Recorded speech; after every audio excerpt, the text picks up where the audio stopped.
Right, hello everybody. Just a quick strange thing that's happened. I've been taking medication, I knew I wouldn't be able to say that, for a couple of years, and suddenly this week, for some reason, I decided to take them in the morning rather than the evening, and all of a sudden my dreams have seemed to be extra vivid, and I can remember a lot more of them than I used to be able to do. And talking with Kevin about it, and we were wondering whether the sort of general medication that people give people has some properties that limit dreaming, and that it's maybe a deliberate thing so that you won't be able to sort of remember your dreams. Yes, there you go, young lady. You're seeing it. So the idea is that we get a mindset going according to the authorities, and so you've agreed, and so all of a sudden you did something different, and all of a sudden something else happens. You see, so yes, the drugs basically, unless you really need them. But if you've been taking them that long, because drugs are really destroyers, they destroy everything in your body.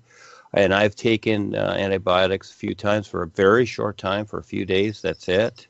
And I didn't do that till a couple of years ago because I never needed it, but it was an emergency situation. But I learned from it. But no way would I stay on them, no matter what the doctors say, the officialness. I've seen people die on them, etc. There's always another way, but the guides are not going to always show you something, etc. You really have to decide to see something else. And so you're seeing a step there, Gwen, and that is that by the very fact that you didn't take them before bed, see, that is actually the best time to take vitamins in that. While the body is sleeping, because for the most part in the morning you're working them off pretty fast, but at night it's settling in, the vitamins. But when you take drugs, yes, they're dumbing down your senses in a particular way. So there's the step. If you want to be a risk taker, it's up to you. I would see what else there is possibly without them. But again, you got to take the risk.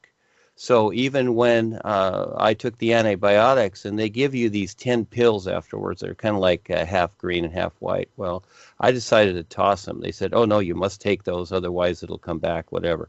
Well, I live in a world that's pure poison. What do you mean it's going to come back? So the thing is that just keep taking drugs.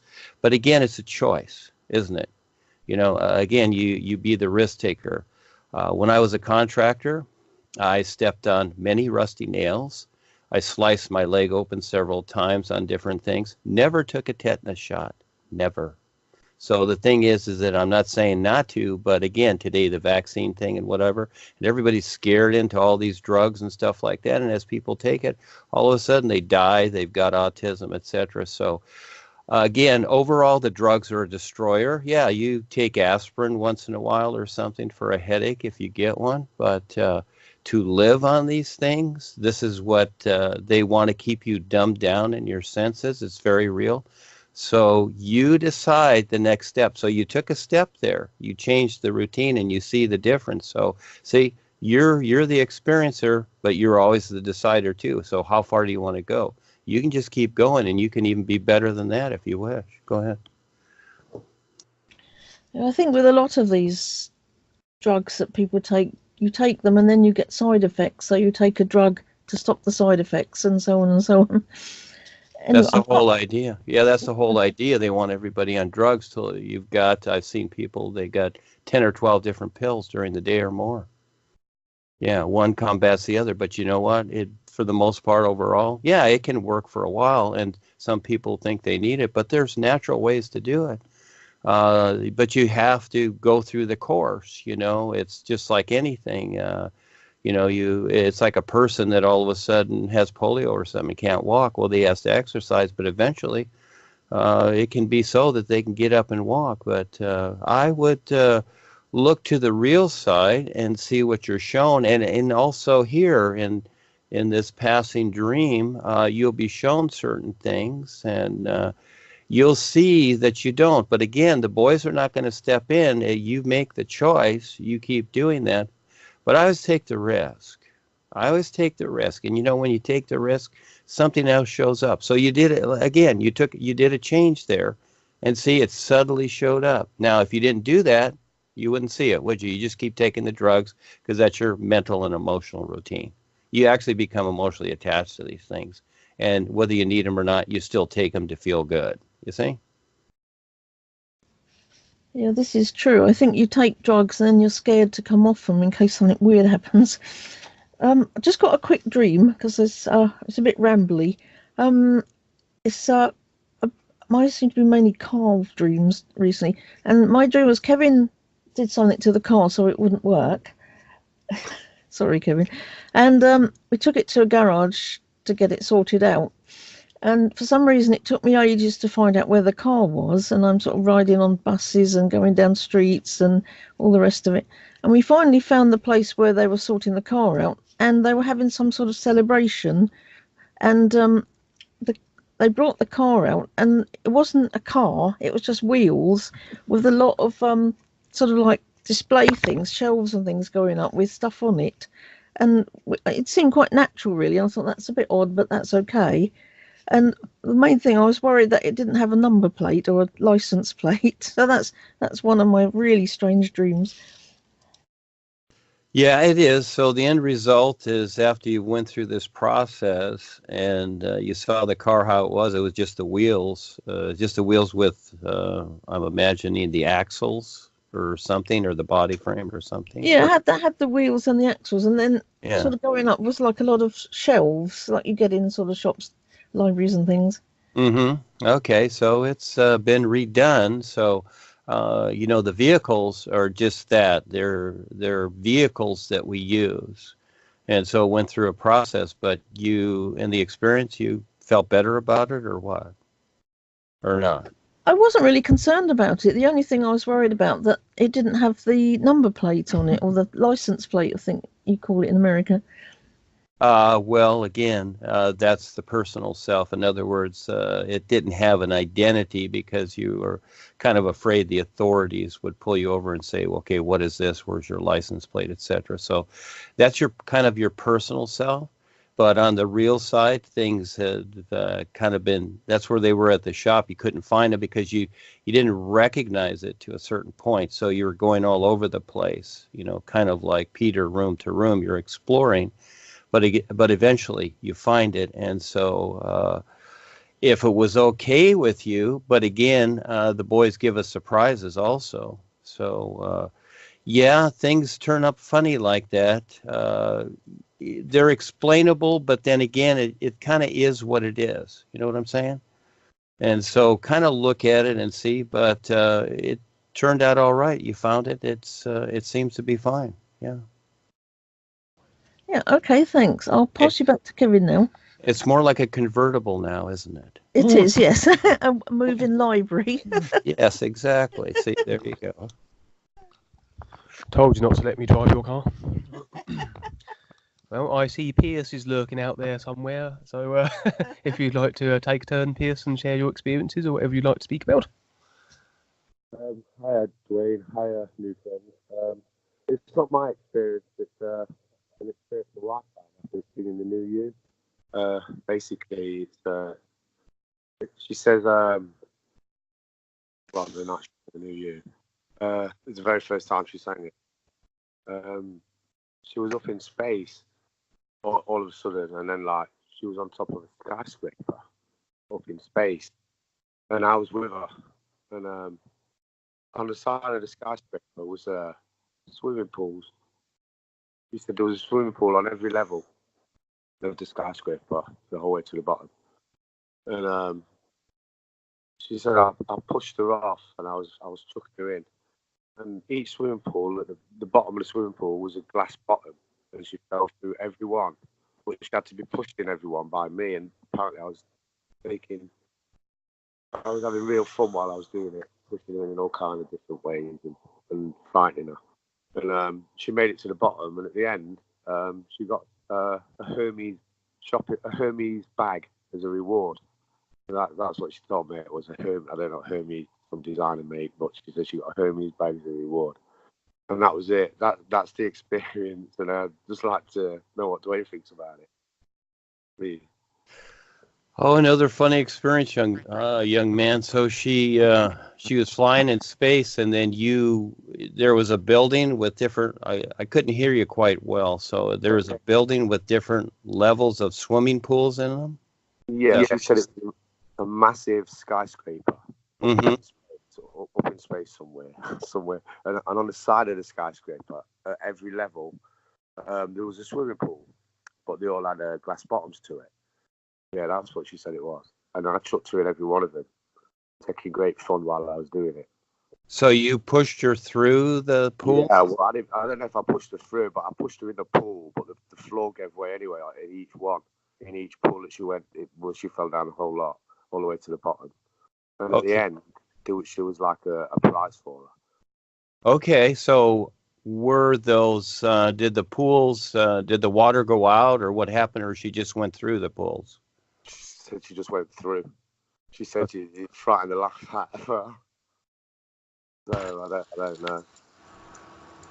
She said I was laughing. I was laughing the whole way there, the whole way through it.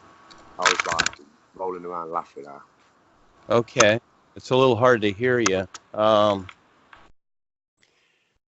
The swimming pools are usually, many times you have an experience with a pool or a spa, especially in your backyard or whatever, but the pools on different levels, it's kind of like the isness is an endless ocean, okay? And so the pools are more along the lines of the personal self.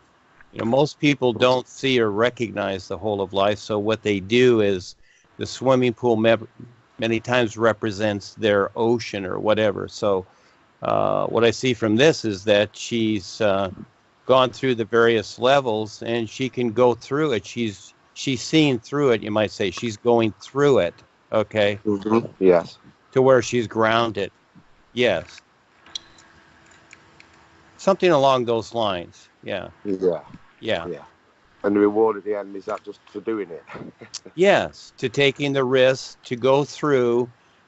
We all have our different levels, etc., and we have that personal part of us, and so we have to go through the personal self. So we all go through it in our own way.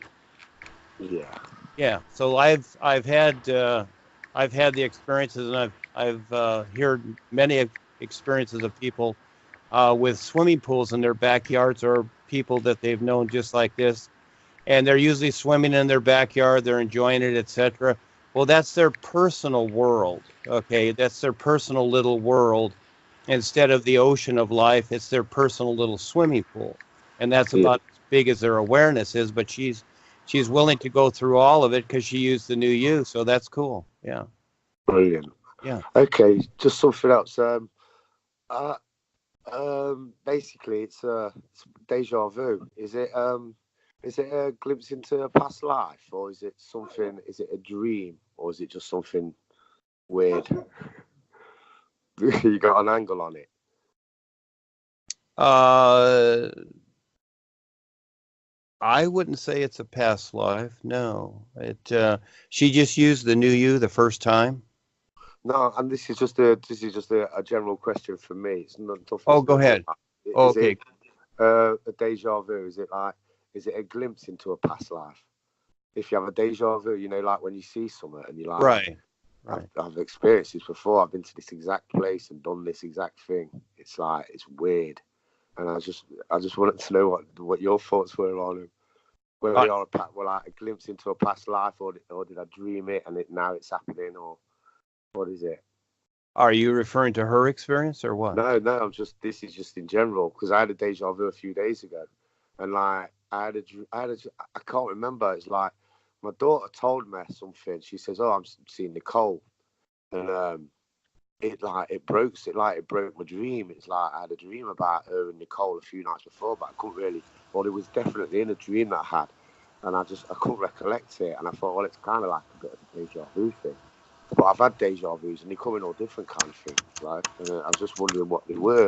You know, are they like past experiences, what you living again, or are they, you know, are they showing you something that's going to happen? They are very weird. It's hard to get your head around. It seems like that. Well, it seems like that to us. Yeah, go ahead. It seems like that to us, but really, what is deja vu? In other words, if it's an experience you've had, and why do these things keep showing up? Because there's a part of you, or you're being shown to take a look at it. So it just depends upon what it is. So you go through these experiences, or any experience, doesn't matter if it's in the past, until you kind of figure it out. It's kind of like going through first, second, and third grade or whatever. You go through the grades until you figure them out. Then you go to the next step. You see? Yeah. It's the same. It's the same thing. Only it's said in a different way, but it's really the same thing. So that's all deja vu is. It's made into something that's kind of hocus pocus, magical, strange, whatever. But it's really not. It's simply something that, because we're all just going through experience here. It doesn't matter if it's past, present, or future. It's always now, and you decide how you're going to see it. And they've made movies on this. There was one with Denzel Washington, Deja Vu, or whatever, etc. But again, see, they take the idea and they make it even stranger, is what they do, because it's not that. It's not a strange thing. And it's almost like, well, when you come back to this self-convinced state, you're okay, but there it's different. But really, these are things to be looked at and recognized, but you decide how you're going to do that. That's all. Okay then. All right. Thank you, Duane. I haven't got anything to do tonight, so it's back to you, Kevin, mate. Thank you, Duane.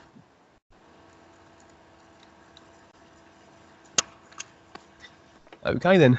Hello, Duane. I wanted to start with sharing one of my seeing strange things experiences. This wasn't a dream. It was, in fact, when I was leaving to go to work. Something flew over me. It was late in the evening too, 11 p.m. or so, completely night time, so completely dark. So birds, apart from owls, would be eliminated from the list of suspects. Besides, it cast a great black shadow across me and the car. And so a suggestion then of considerable size. I instantly looked up after the shadow was cast, and I scanned the skies and the immediate area, but I could see no sign, so the source of the shadow I was unable to identify.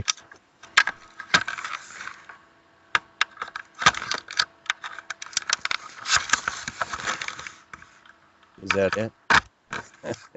Is that it? Yep, it's another one of my unidentified cryptozoological thingies I've seen. Well, it could have been your mother, but again, did you kind of see the outline or something, or was it just a shadow? No, it's sort of like I had a sense of something swooping above me. A huge shadow was cast over the car, Right. and I looked up instantly, and I couldn't see anything. Scanned the skies and looked around, but I could see no sign. It was rather strange.